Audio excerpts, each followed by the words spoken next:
Le podcast Entre deux chaises de métal vous est présenté par Table Rustique. Table Rustique, une compagnie québécoise qui vous fait des meubles fabriqués à la main en bois. Tablerustique.ca, Table Rustique sur Facebook. Allez les voir pour les encourager. Et par Gourou, la boisson énergisante biologique québécoise depuis 1999. Bon podcast.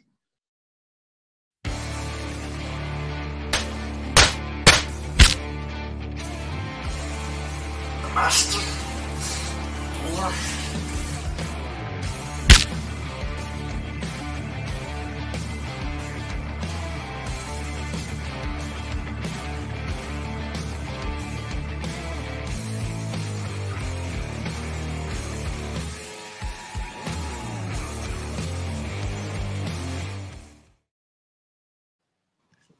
Bonjour, nous sommes du 25 septembre 2022 du podcast de lutte en deux chaises de métal. Le podcast de lutte animé par l'encyclopédie de la lutte. Moi-même, TJ Holiday. Let's go, Marco. Let's go! On finit ça, ce mois de la WCW là, avec... Oui. En beauté. Oui, apparemment que c'est en beauté parce qu'il y a un de nos auditeurs qui m'a écrit aujourd'hui même pour me dire que... Parce qu'habituellement, on va le dire, on sort le podcast le samedi. Ok, donc c'est passé à la tête. Puis là, il y a... Exactement, tu sais. Puis c'est normal, tu sais. Correct, on aime ça de même. Mais dû à mon travel, à mon horaire de traveling, on va dire ça de même. C'est quoi le Travel Chief? Travel Chief. Fait que, à cause de ça, on le fait le dimanche, mais inquiétez-vous pas, ça n'arrivera pas trop souvent. Mais ouais, il y a un auditeur qui m'a écrit « Ah, il est excellent, je me souviens de ce pay-per-view-là, donc je le salue. » Ouais. Faut bien qu'il dorme un peu des fois, hein? Les auditeurs ou... Ben non, oui. Ça. Ah, oui, ouais, ça... Ouais. Mais je sais qu'on a un podcast assez chargé, puis que tu vas parler beaucoup pendant ce podcast-là, mais j'en profite de le faire au début du show, parce que c'est toujours là qu'on a le plus d'attention des gens habituellement dans un podcast, et c'est normal. Je vais faire un statement sur la lutte québécoise, mon cher TJ, aujourd'hui même. En fait, je vais faire deux statements. Le premier statement, je veux juste dire au booker que faudrait qu'il book plus souvent Kevin Brien puis Frank Verillo, parce que toute qu'une équipe, ça devrait être au top de chaque fédération, puis ils ne savent pas encore, là. Je vais me faire leur porte-parole non officielle, un peu comme Sami Zayn puis la Bloodline. Sauf que moi, j'ai pas de chandail. Si jamais ils veulent que je les représente pour aller leur chercher des gros matchs puis de la grosse argent, là, je suis là pour eux autres. Tu sais, il faudrait un bon gérant. Un manager. Toi, je sais qu'à NWC, vous êtes bien chum les trois. Là. D'ailleurs, vous allez faire votre retour bientôt, je pense, non? Oui, des fortes chances, oui. Parfait. Mais s'ils ont besoin que je négocie des contrats puis ça les intéresse, je suis prêt à faire ça pour eux autres parce que c'est un excellent tag team. À Stark, c'est dit. Le numéro 2? Ben, statement numéro 2, vas-y. Statement numéro 2. Je suis bien content de voir ce match-là, mais comment vous pouvez me faire déchirer le cœur comme ça avec deux des amis du podcast, Zach Patterson contre Lou Farrell à la NSPW? Je ne sais pas mon cœur va balancer où, mais... Ça me facile comme choix, mais bon. Je sais pas, c'est deux amis du podcast, c'est deux personnes que j'adore, fait ça va être dur. Oui, depuis longtemps. J'admire, donc ça se peut que je sois présent à ce show-là d'ailleurs, parce que je vais être dans le coin de Québec dans ce temps-là. Parfait. Fait que c'est tout ce que tu avais à dire pour aller au Québec en ce moment, c'est pas super quand même. Oui, mais c'est ça. Il fallait que ça sorte de mon chest, comme ils disent. Parfait. À ce que c'est fait, peux-tu dire à la belle audience qu'on a, où est-ce qu'on est disponible? Ben oui, on est disponible en audio sur Apple Podcasts, Spotify, Balado Québec et évidemment sur YouTube. Merci aux 280 abonnés qui nous suivent. On est disponible en vidéo avec plusieurs invités. On est là chaque semaine, des fois 2 fois par semaine. On est régulier comme pas un. Comme pas un, oui, exactement. Je cherchais une fight, mais j'étais comme, c'est pas très bon comme statement. Puis, évidemment, là, c'est la fin de l'année bientôt, donc vous allez voir des petites choses passer, des annonces et surtout nos coups de cœur de l'année, notre review of the year avec la Full House probablement cette année encore. Fait que, puis, il y a beaucoup de nouveautés qui s'en viennent en 2023, donc c'est je pense que ça va être intéressant de nous suivre pour la suite. Ben, 4 sujets de changement sans préavis, hein, on dit des fois. 4 changements sans préavis, ça arrive souvent. Tu jettes sans préavis. Des fois, on peut faire des surprises, puis c'est ça. Exact. Mais évidemment, aussi, tu as oublié une couple d'affaires, mais on va dire à ta place, correct. N'oubliez pas aussi sur YouTube la série MyGM, le 2K22 Challenge entre nous deux.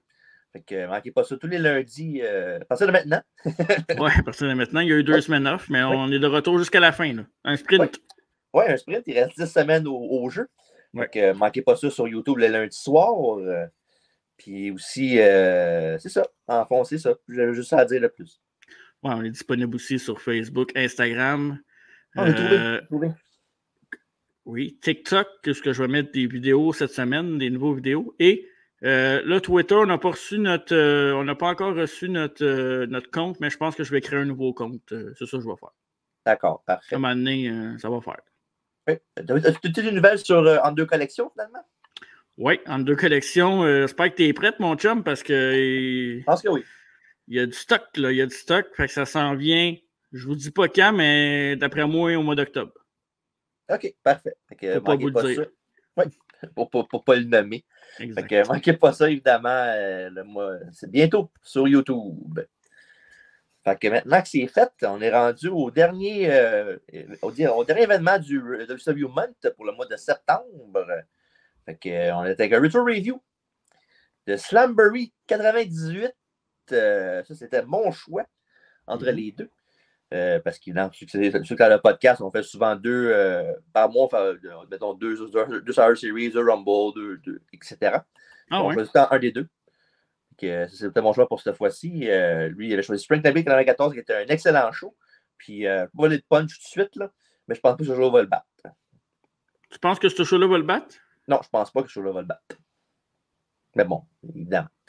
Fait que, sans me tarder, avant d'y aller avec le review en tant que tel, il faut y aller avec le segment d'avant pay-per-view. Le segment dans la vraie vie. Mon segment préféré. Oui, fait que, es-tu prêt à te mouiller? Je suis toujours prêt à être mouillé. Je veux dire à me mouiller, excuse. C'est vrai qu'il y aurait un propos disgracieux qui suivrait. Mais c'est pas grave, on est un peu comme ça au podcast. Première chanson en Amérique du Nord, dans la semaine du 17 mai 98. 17 mai, mais on n'est pas au mois de mai, là.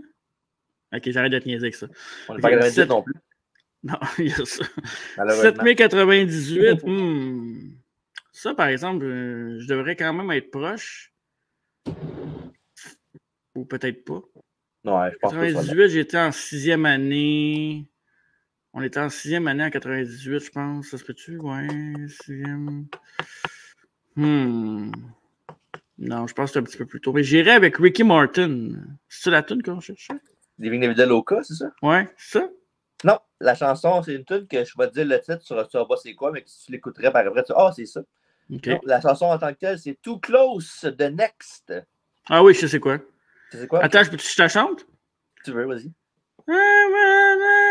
Too close to love you. C'est ça, hein? Non, c'est bien plus récent que ça, cette affaire-là. Ça, c'est vieux, ça, là.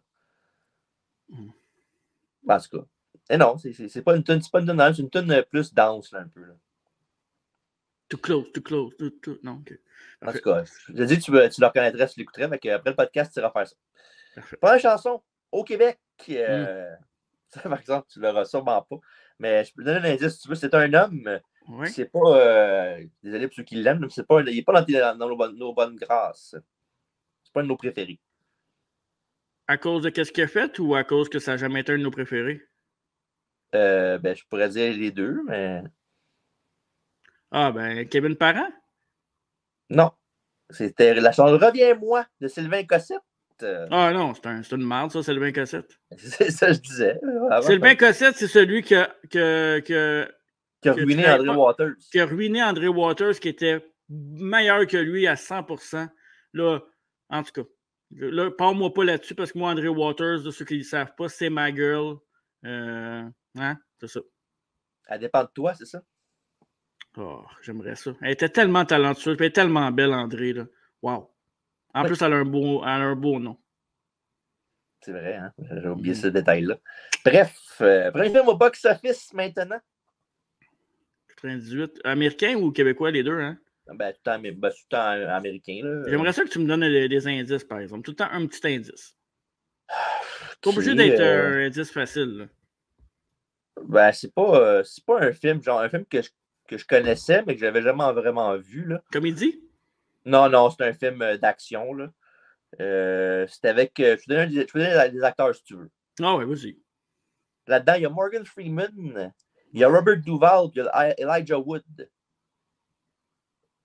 C'est vrai que ça m'aide pas. Ouais. Ben, j'ai aucune idée. Non, je donne ma langue au chat. C'est l'Impact. C'est ça le film. Deep Impact, dans le fond, en anglais. Non. C'était. C'est pas une grosse année en 98, en tout cas pas le mois de mai. Ben là, cette semaine-là, je veux dire. Là. C'est pas grave. C'est ça qui arrive. Jeux vidéo sorti alentour. Je vais donner la console si tu veux. C'est PlayStation 1. Final Fantasy? Non. Le jeu qui était sorti alentour, c'était Gran Turismo. Ah oui, ben oui. Le premier. Voilà. Wow. Oui, un classique. Dans le monde du sport, le lanceur des Yankees de New York, David Wells, a lancé un match parfait contre les Twins du Minnesota. Okay, c'est arrivé la journée même. Parfait. David Wells, un gros gaillard au monticule en gaucher. Tu veux que c'était pété l'orteil un moment donné ou non, c'est Kurt Schilling? C'est Kurt Schilling, c'est avec son bas plein de sang, Red Sox. Mais t'es arrivé de quoi à David Wells, me semble, pendant qu'il jouait? Un accident, quelque chose, non? Ouais, ben, c'était pas un enfant de cœur, mettons, David Wells. Mais, en tout cas, bref. Ouais. Et pour terminer, sur au mois de mai, WCW Magazine avait sur la couverture qui, mon cher Marco? Ben, les Outsiders. Et oui, les Outsiders, Kevin Nash et Scott Hall, qui vont être en plus dans le main event du show qu'on a vu aujourd'hui. Alors voilà, c'était le jour qui était sur le cover du mois de mai pour WCW Magazine. Et maintenant que tout ça est passé, c'est vraiment dans la vraie vie intéressant comme toujours. Ben oui. Slamboree 98 est le 6e pay-per-view de ce nom. Il a lieu le 17 mai 98 en direct du Centrum de Worcester, Massachusetts, maintenant le DCU Center. Oui, 11 000 personnes étaient dans l'assistance, mon cher DJ. C'est un gars de shift, oui. Hein? Ouais, c'est pas beaucoup, 11 000 pareil, hein? Ben, 11 000, ça dépend. Si la place en met 15 ou 17 ou. C'est correct, hein? OK. Bon. Et il y a l'intro du pay-per-view avec des chants grégoriens où on nous montre des séquences sur les lutteurs du main event double.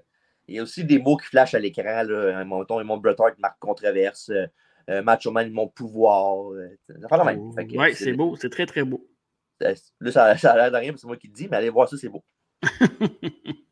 Les commandants de la soirée sont Tony Schiavone, Mike Tenay et l'inimitable Barry the Brain Eden. Il nous parle de ce soir avec, entre autres, le match entre Bret Hart et Randy Savage.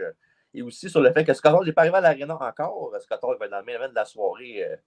Après, à la base, il n'est pas arrivé encore, fait qu'on ne sait pas s'il va être là, mais il va se présenter plus tard. Ouais. Après, nous avons du footage de Thunder la semaine d'avant où Eric Bischoff a lu une lettre de l'avocat de Vince McMahon, sûrement M. Drew McDavid, qui lui a dit qu'il ne sera pas là ce soir pour répondre au défi de Bischoff. Et après ça, oui, c'est la fameuse fois où Bischoff a challengé McMahon dans un match pour le pay-per-view de Slamboree. Évidemment, c'était seulement un coup de pub pour que le monde achète le pay-per-view plus à la maison. Est-ce que ça a marché? Je pense pas. Ben, je pense que le monde qui l'a racheté no matter what. Là. Je pense pas que le monde s'attend à ce que Vince McMahon arrive dans le pay-per-view fasse un vrai match contre Bischoff dans ce show de WCW. Là. Ça, c'était Ben, on va en reparler plus tard, j'imagine, de ça. Un petit peu, oui, mais c'était quoi? Vas-y. Non, mais c'est quand il avait compté out, là, c'est ça? Oui, en effet, oui. C'est ça, hein? Ouais. OK. C'est juste ça. Voilà, je prenais ma gorgée parce que c'était pour continuer d'autres choses, c'est correct? Non, c'était juste ça. J'avais pas d'autres points là-dessus. Si vous avez entendu le grand silence, c'était à cause de ça. Tony nous montre le chef de la sécurité, Doug Dillinger, qui est aujourd'hui à attendre l'arrivée de Vince McMahon dehors. Puis évidemment, il est arrivé dehors, il n'était pas là. Il a demandé aux fans s'il était là. Ils ont dit que non. Et après ça, on voit aussi Dillinger dans la main. Il y a une passe avec la face de Vince McMahon dessus pour son antenne à l'Arena espérée plus tard ce soir. Et on va tout de suite après ça pour le match numéro 1. Fit Finlay défend son titre télévision contre Chris Benoit. Wow. Et pour le build de ce chemin, en fond, Benoit avait battu Booker T pour être l'aspirant numéro 1 au titre. Un titre que Booker avait perdu contre justement Fit Finlay, justement à cause de Benoit. auparavant. Évidemment, voici le build-up du match. Pas grand-chose, mais assez pour faire Royal Rumble et pay-per-view. Fait que ça a quand même du bon sens. Deux bons gars pour mettre dans un opener pour mettre la foule dedans. Oui. Ben, tu dis ça, mais. Non, pas niveau charisme. Là. Je parle niveau lutte puis hard knocking. Parce que les autres, ils sont souvent, genre, ils font des prises puis ils restent dedans. Fait que c'est pas pour un opener, c'est pas tant la même affaire, mais en regardant le match, tu vois tout de suite que la foule est derrière Benoît et est over. Fait que ça aide beaucoup.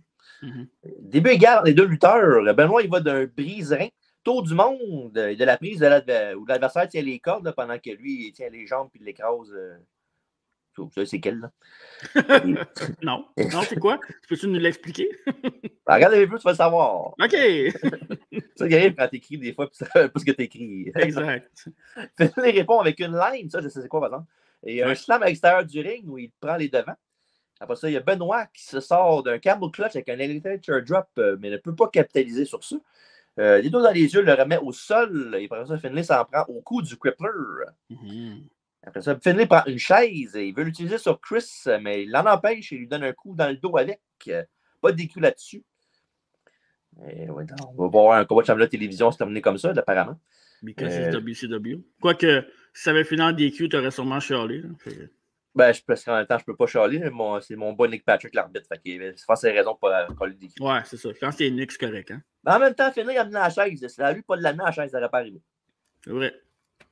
Le challenger embarque dans le ring, il fait un dive entre les câbles, mais Finlay l'attend de pied ferme avec la chaise. Fait que, un spot qu'on a vu Chris Benoit faire au Rumble 2001 contre Chris Jericho. Ouais. Disons que c'est au Rumble 2001 avec Jericho, c'était pas plus violent parce qu'il a vraiment donné un coup de chance parce que là, Finlay est juste pris à la chaise puis il l'a mis devant lui. Là, un petit peu moins épais. Puis le pire, c'est que si mettons, tu m'aurais dit, tu m'avais dit, en fait, pas m'aurais, mais tu m'avais dit quel des deux a plus fessé selon toi, je t'aurais répondu Finlay parce que Finlay frappe pas mal plus fort que Jericho dans un match. Ouais, s'il aurait frappé pour vrai, oui. Là. Mais il a juste mis la chaise, heureusement pour Benoît, quoique ça aurait changé par après. Là. Et Fett met dans le sens du conducteur. Par contre, Finlay manque un coup de bélier dans le coin. Il reçoit les Germans de Benoît. Après la deuxième, Finlay court dans les cordes en se baissant. Fait que Benoît rentre le coup premier dans la corde. C'était un très beau move. Et après ça, on a Benoît avec un crossface. Finlay prend la corde pour s'empêcher que la prise se fasse contre lui. Slap suplex. Et Chris monte au top, mais Booker T arrive en complet. Vraiment bien habillé. Il était chic. Et ça distrait Benoît qui descend en bas. Et pendant que, dans le fond, tout le round is fair play parce que c'est comme ça que Benoît a écouté le match à Booker T auparavant. Ouais. Pendant que Finlay parle à Booker T de loin, Benoît parle à Booker T de loin. Ouais, Benoît qui parle à Booker T. Ouais. Finlay lui fait un dropkick en arrière de la tête à Benoît que ça n'attend pas. Puis donc le whiplash était quand même assez impressionnant. Aïe aïe. Et après ça, dans le ring, on a un small package surprise de Chris Benoit pour un compte de 2. Et Finlay le relève et lui fait un tombstone pour le compte de 3. Toujours champion de la télévision, Chris Finlay, pardon. Chris Finlay. Oui. Puis je ne sais pas si tu as remarqué là, quand tu vois le tombstone, là, tu vois les os, l'omoplate de Benoît se contracter au bout. Là, ça fait vraiment peur. Là. Ouais, c'est ça. C'est les coups à la tête que Benoît a reçu pendant sa carrière. Écoute, moi, c'est le genre de match que j'aime. Le genre de gars que j'aime, tu sais. Ouais, ben, technique, mais qui peut fesser, tu sais. Ouais. On a des gars, mettons, à WWE en ce moment qui peuvent faire ça. Tu as des Sheamus, tu as des Dragunov, tu as des Pete Dunne, peut-être, Walter, tu sais, du monde de même. Kevin Owens est capable de faire ça aussi. Kevin Owens est capable de faire ça. Mais eux autres, c'est vraiment plus dans la technique. Ils sont plus techniques que ceux que je viens de te nommer en tant que tel. Ouais. Peut-être à part Pete Dunne qui est capable de faire le même genre de lutte, mais ouais. C'est un excellent premier match parce que ce que tu veux commencer un gala avec, c'est un bon match puis un match de lutte parce que c'est ça que tu viens voir. Par contre, il manque un peu de charisme, mais le match est un peu long aussi, là, quasiment 15 minutes.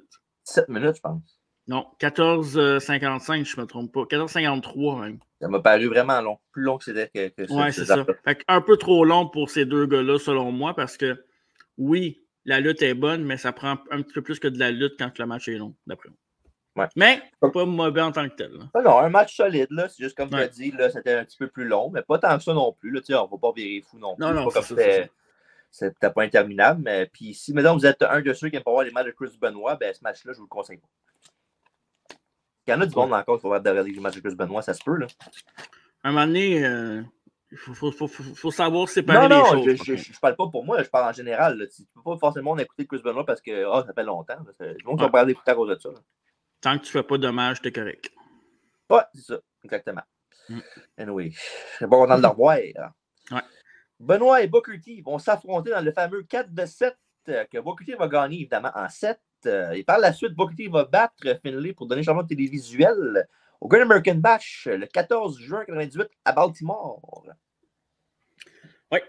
Et après un segment où Chris Jericho s'est fait interviewer par Lee Marshall, la voix de Tony le Tigre à la WCW Hotline, on est prêt pour le match numéro 2. Bryan Adams avec Vincent contre Lex Luger. Hein? Le paquet total. Oui, un match parfait quand tu piges des noms dans une boîte de céréales. Ou bien que ça s'appelle Vince McMahon. et Luger est là pour venger le fait que Adams et Scott Steiner ont blessé Rick Steiner à l'épaule le 4 mai à Nitro. Et à cause de cela, Rick Steiner a dû se faire opérer. Fait que Luger était un très grand chum avec les Steiner Brothers. Ben, il veut venger son ami Rick. Et Luger commence le bal en voyant Adams en bas du ring avec des punches. Et après ça, Luger ramasse Vincent et rentre Adams dans la barricade et dans les marches tout après. Fait que après ça, dans le ring, on a Luger qui fait un beau power slam. Et Vincent monte sur l'apron pour causer distraction. Ce qui permet à Adams de prendre le devant sur le paquet total avec un power dégueulasse de Bryan sur Lex. Ensuite, on a le backbreaker et deux leg drop pour un autre contre deux aux membres de la NW. Blanc et noir, parce qu'évidemment, à l'époque, il y avait deux NW. Il y avait deux NW blanc et noir de Hogan et NW Wolfpack de Kevin Nash. Oui, tu sais, dans le temps que la NWO commençait tranquillement à être moins intéressante, mettons. Non, tu sais, une était dominante, puis il fallait avoir deux dominantes, fait que c'est encore plus plate. Oui. Fait que après ça, on a eu un double line qui envoie les deux au sol en même temps. Et Vincent, lui, encore monte sur les prunes encore une fois. Mais Luger l'enlève de l'équation avec un coup de poing sur le bord de la bouche. Et tout de suite après ça, il fait un torturac à Bryan Adams qui abandonne et la victoire pour Lex Luger dans ce match enlevant. Et ouais, sinon, pas un bon match, mais je blâme Bryan Adams.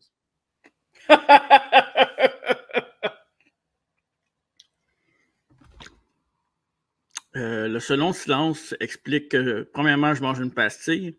Deuxièmement, à part le torturac, qu'est-ce que vous trouvez à Luger, les fans de Luger, sérieusement? Ben, il est charismatique. Charismatique. Pas côté promo, là, mais côté look, côté tout ça, je parle. Ça doit être ses cheveux, c'est sûr que c'est ses cheveux. Peut-être. Je sais pas.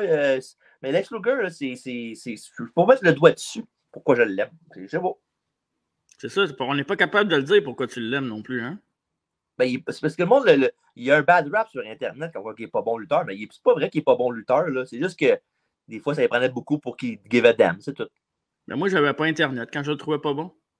Non, je parle aujourd'hui, là, je parle en général. L'optique comme quoi qu'il n'est pas bon, mais c'est pas vrai. Je ne dis pas que c'est pas le meilleur. Je ne dis pas que c'est dans le top 10 des meilleurs lutteurs au monde, mais il n'est pas aussi dégueulasse que le monde prétend. Là. Moi, je connais juste 3 personnes qui l'aiment, à part ça. Ouais, je suis sûr qu'il y en a plus que ça. Parce que je peux te garantir une affaire, OK, mon chum? Vas-y. Mon Marco, c'est qu'il y a plus de monde qui aime Luger qui aime du monde qui aime Tatanka. Fait que je te le garantis tout de suite. Pense pas, moi. Oh, je te le garantis, sûr et certain. Sûr. Sous-estime pas la tribu indienne, hein?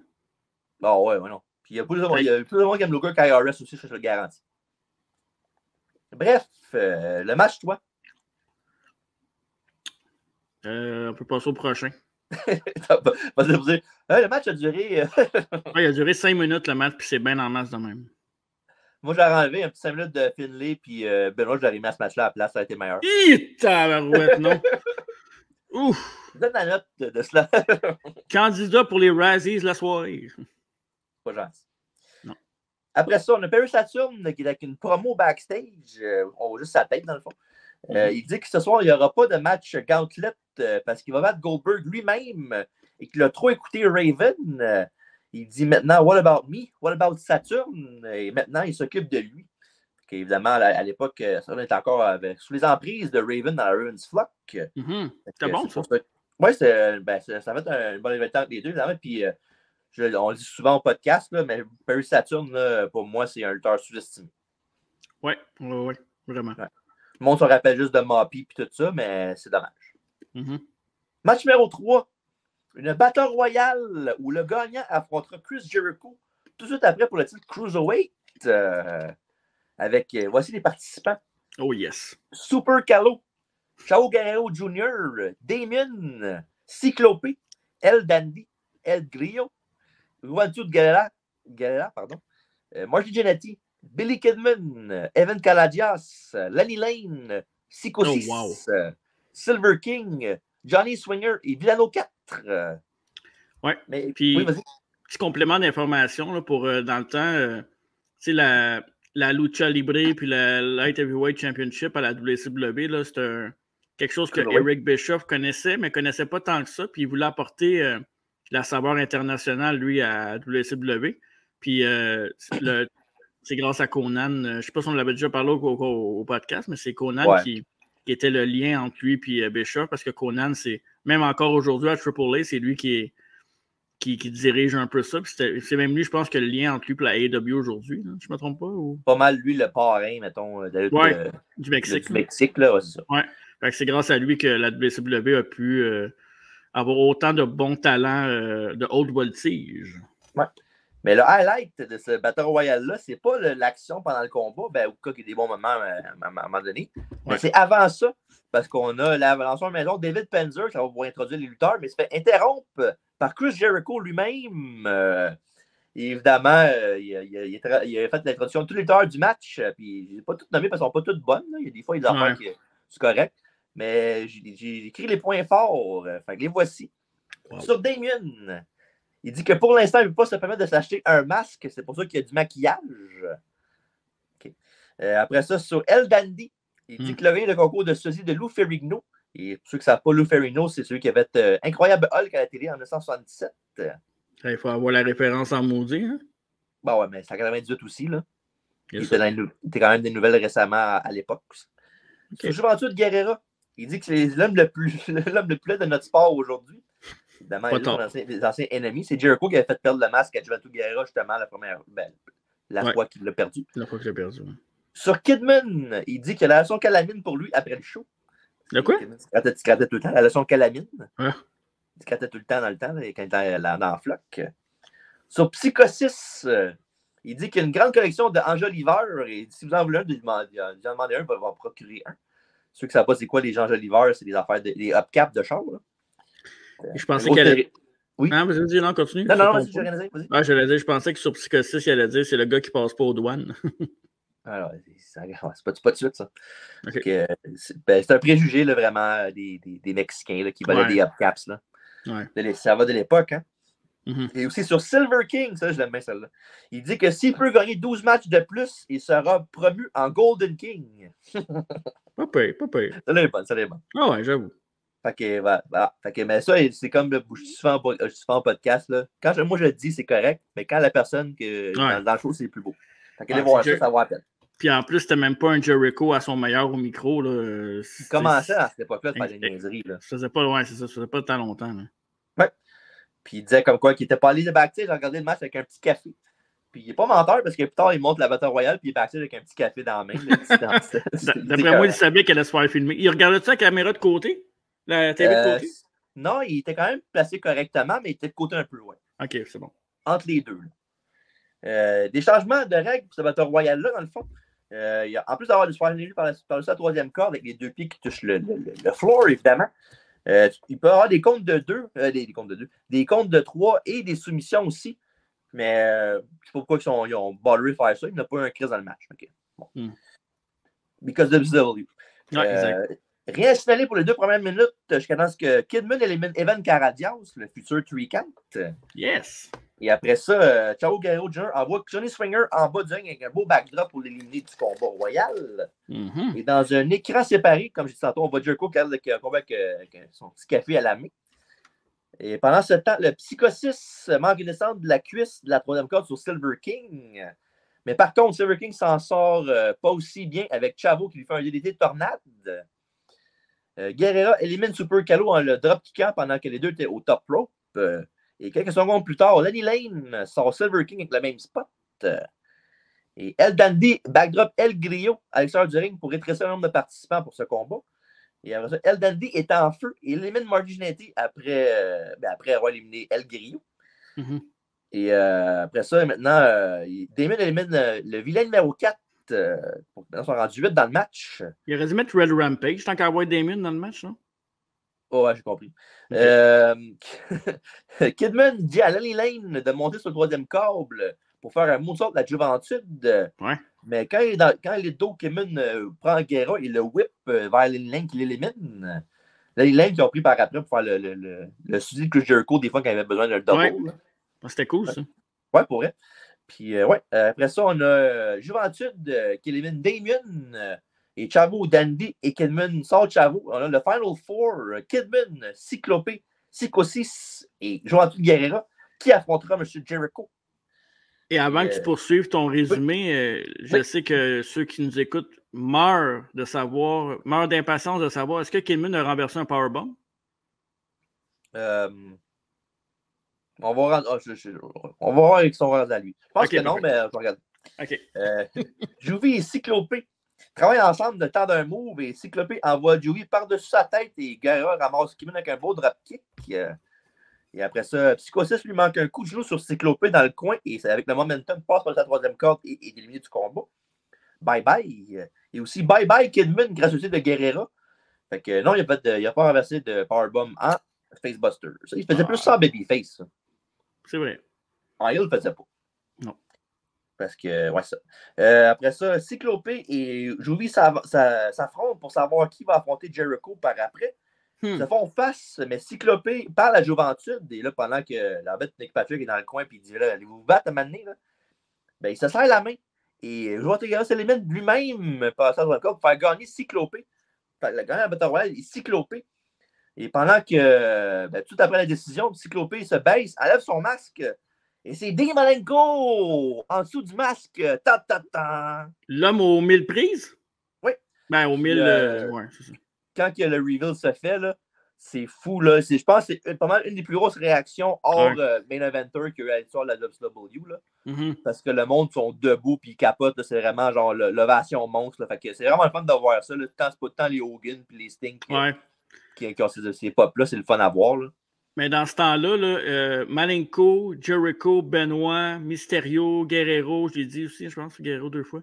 Mais toute cette petite gang-là, il y avait peut-être une dizaine de lutteurs. Là. Ouais, une dizaine de lutteurs dans ce mid-card-là, bassin-là, qu'il était quasiment plus populaire que les main eventers. Tu sais, oui, tu as toujours eu Hogan, Sting, tout ça, mais il y a un moment donné où le monde était un peu tanné aussi des main eventers de la WCW parce que c'était tout le temps la même chose, c'était redondant, toujours des interventions, tandis que la meilleure lutte puis la meilleure chimie se passait dans cette division-là qui est light heavyweight, mid-card un peu. Hein. Oui, parce que les lutteurs se connaissaient beaucoup aussi là-dedans. Ouais, là, pas juste ça paraissait. Là. C'était pas du monde qui arrivait le dimanche après-midi puis il fallait qu'il passe à un match from scratch. Là, il pouvait faire les affaires in-ring normales. Puis il était surtout là pour les bonnes raisons aussi. Oui, exactement. Ouais. Et bien sûr, avant de commencer la description du combat, pourquoi c'est Dean Malenko qui est là et pourquoi que la foule a réagi comme ça? Pour faire un peu de backtracking. À Uncensored, le 15 mars 1998, Jericho avait battu Malenko par soumission via le dompteur de Lyon. Et après la défaite, Malenko a été interviewé par Mean Okerlund. Il lui a demandé où Dean s'en allait après la défaite de ce soir et qui était aussi une des plusieurs dernières semaines. Il était plutôt en losing streak un petit peu à l'époque, M. Malenko. Et Malenko, il a répondu à la maison, puis il est parti. Et après ça, le 30 mars, à Night Show, après avoir battu Marty Jannetty, Jericho a fait sa fameuse promo des 1004 prises avec le fameux Old Number 1, Armbar. Old Number 2, Arm Drag. Puis il arrivait dans les commerciales, puis qu'on avec la grande liste. C'était parfait. Ça, c'est un des moments les plus mémorables de la WCW et de la lutte en général aussi. Ça reste dans les annales. Et le futur Y2J, le 4 mai à Night Show, défendait son titre. Mais avant le combat, il a fait une promo avec la photo laminée de Dean Malenko sur un genre de podium. Puis évidemment, il a ri de lui, de sa famille, de son père Boris. Puis évidemment, il a fait le fameux, il y avait le micro d'AMF, puis il a dit: as-tu de quoi à dire là-dessus, Dean Malenko? Puis évidemment, il ne parlait pas, fait que c'est une photo. Il est tout aussi charismatique que d'habitude. L'homme au regard de glace. Ouais, puis pour vrai, Slamboree, la Battle Royale d'avant, puis ce que tu viens de parler, oui, évidemment, on l'a réécouté pour le podcast, mais ça, j'avais plus de souvenirs parce que ça, c'est dans le temps que ça jouait en français aussi, puis il y avait des extraits de pay-per-view. Fait qu'on dirait que j'avais des flashbacks de ce que j'avais déjà vu de ça. Fait que c'était cool de se remémorer ça, puis on dirait c'était plus frais, même si c'est quand même en 98. Oui. C'est des affaires que même encore aujourd'hui, on se rappelle encore. Oui, exactement. Ils ont fait de quoi de correct. Exact. Et après, son adversaire est arrivé, après sa promo, il s'appelait Boris Malenko. Un play on word sur Boring, puis son père Boris. Puis il avait le même look et le même mouvement que Dean Malenko.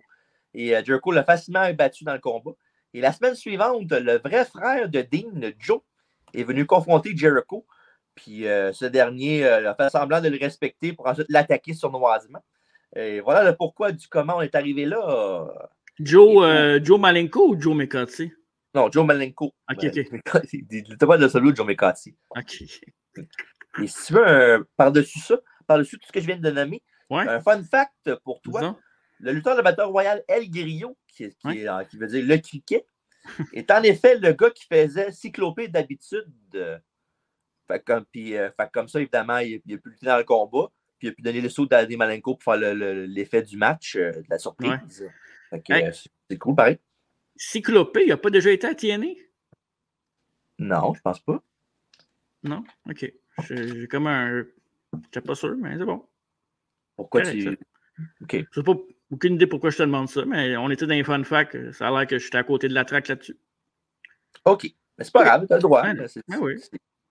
Question comme un autre. Exactement. Match numéro 4, officiellement. Chris Jericho contre Dean Malenko pour le titre Cruiserweight de la World Championship Wrestling. Et Malenko est une maison de feu au début du combat et Jericho est dans la merde. Dean dive sur Chris en bas sous l'œil de Juventus qui reste à l'extérieur du ring pour encourager Dean parce qu'il a donné le droit de l'affronter parce qu'il aurait pu facilement l'éliminer dans la Battle Royale. Exact. Et après ça, Jericho finit par calmer Malenko avec un stun gun et un senton aussi. Et une suplex plus tard et c'est le fameux Come on, baby! Avec le pin, avec le pied sur lui pendant qu'il fait sa pose plastique.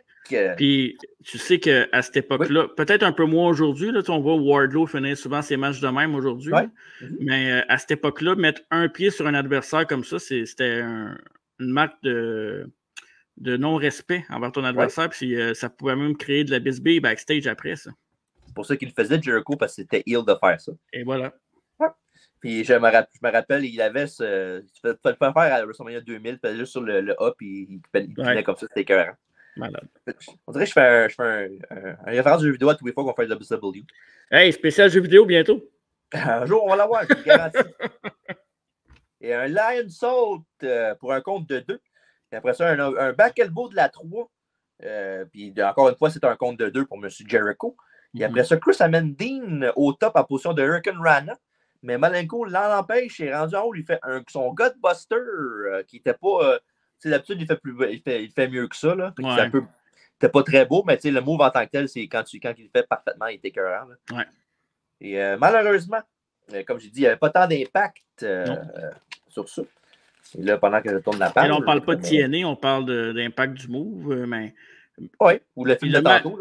Il l'a peut-être mal fait, mais c'est déjà mieux que bien des lutteurs qui l'auraient fait. En effet, oui. Ouais. Et après ça, on a Malenko qui a le Texas Cloverleaf dans le milieu du ring. Et Jericho s'en va pour les codes, mais Malenko le ramène au milieu du ring et que Jericho abdique. Et dès Malenko remporte le combat, il devient champion Cruiserweight pour la 4e fois. Et la foule est en délire. The fool is in the liar. Non, évidemment, tout un moment, là, pour vrai.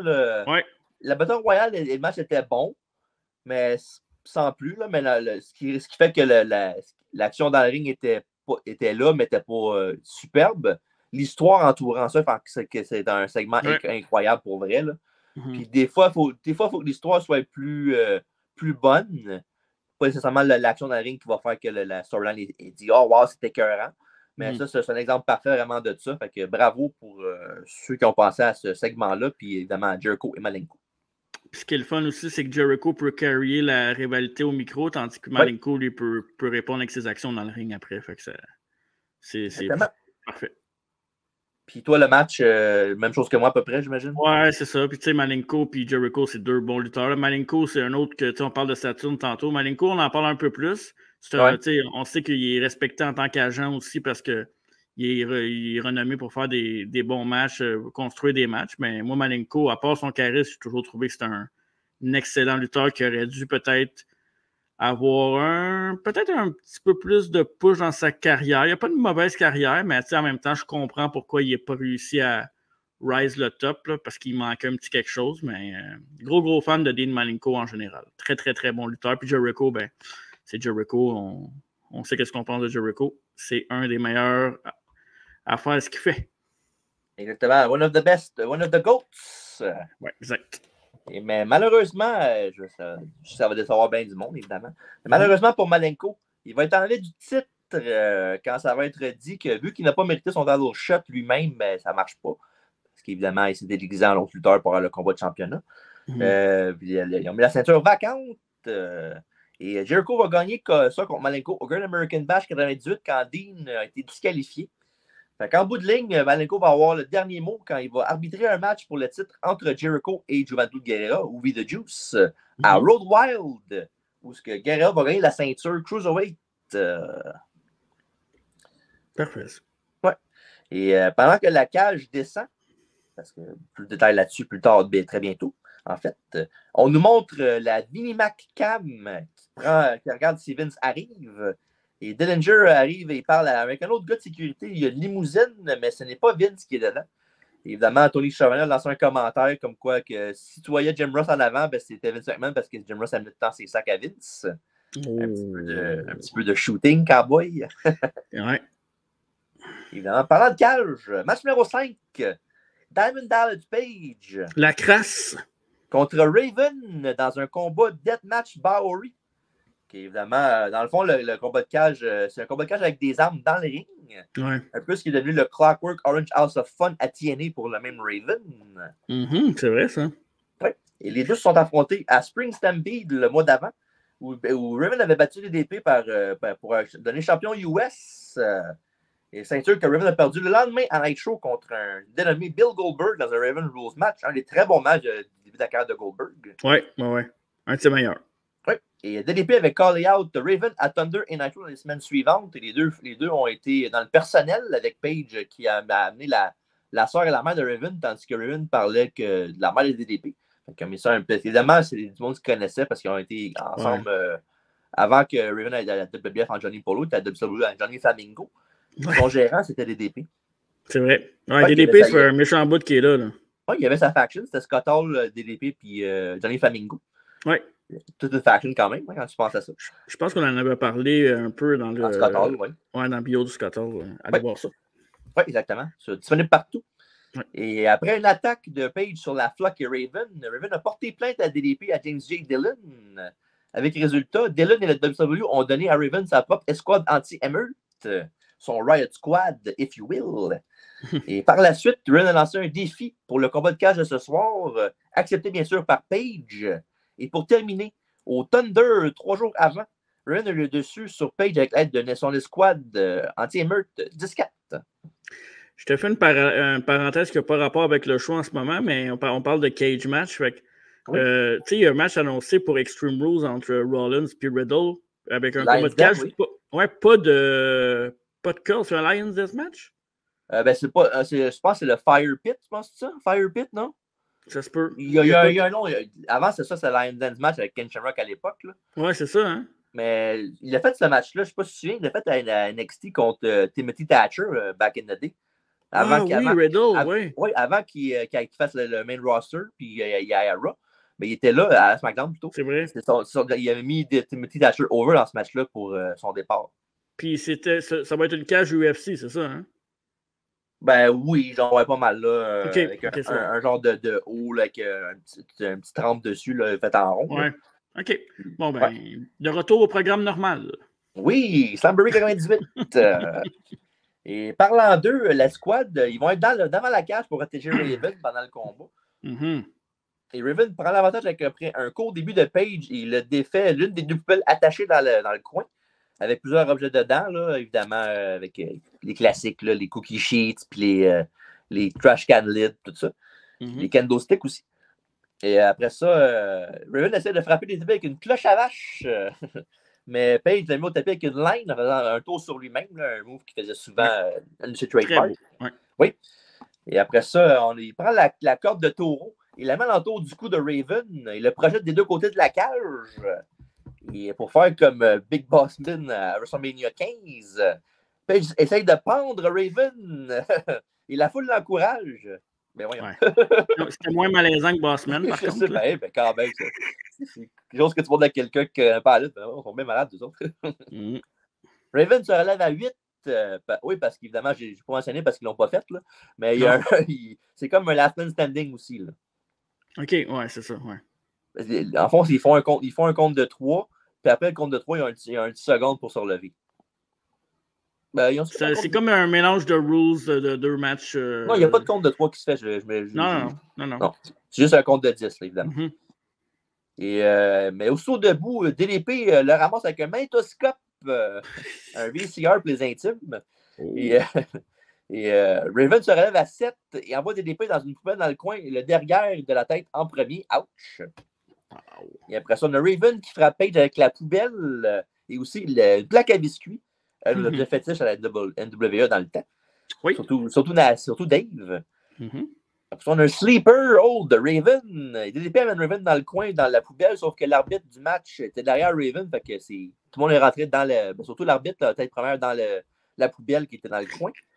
C'était pas Nick Patrick? Non, c'était Billy Silverman. Parfait. Et après ça, c'est comme j'ai dit, un ref bump.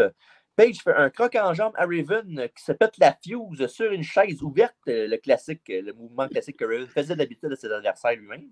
Je ris principalement parce que pète la fuse, ça fait longtemps que je n'ai pas entendu ça. Oui, je sais. Ça va sortir des fois des catchphrases, des boulevettes. Des vieux classiques rétro. J'essaye. Oui, exactement, rétro. Et voilà. Après ça, on a Reese, Sick Boy et Riggs de la flotte qui arrivent. Et Riggs attaque le Riot Squad. Pendant que Riggs, lui, a un coupe-boulon et casse la chaîne de la cage. Et en fond, le cadenas. Ouais. Et Riggs veut entrer dans la cage, mais Van Hammer avec c'est la floque, hein? Il y a beaucoup de rejects et de gars pas si bons que ça dedans. Moi, ça me fait penser à deux choses. Riggs, Reese, tout ça, ça me donne le goût de manger des palettes de chocolat. Puis Van Hammer, ça me donne le goût de jouer à WCW Revenge. Exactement. Référence de jeu vidéo numéro 2. On va y compter. Et parlant de référence numéro 3, il a sorti un gros stop sign. Et voilà. On disait souvent dans Revenge.